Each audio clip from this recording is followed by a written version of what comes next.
All right, friends, welcome to part of my backyard.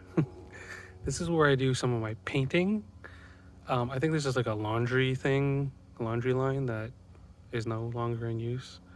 So I ended up using it as like a paint station. Just use some steel wire and then tie whatever you need to, and you get full access, right?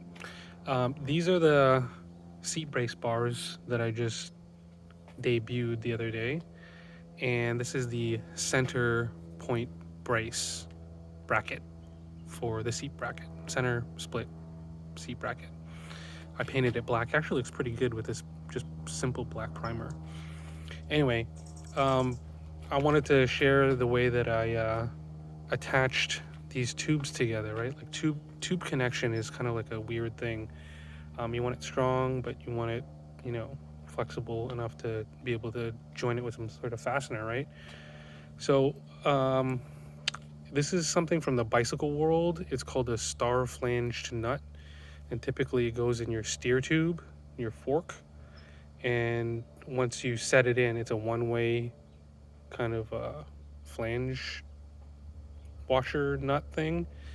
And once it's set in there, you can't pull it out, right? So I've tapped one on each side of this 1 1/8 inch outer diameter tubing, and both sides, right? And so I'm able to put an M6 or a metric 6 bolt right in there, threaded in, and this is like standard metric hardware that you can get at any auto shop or any auto store.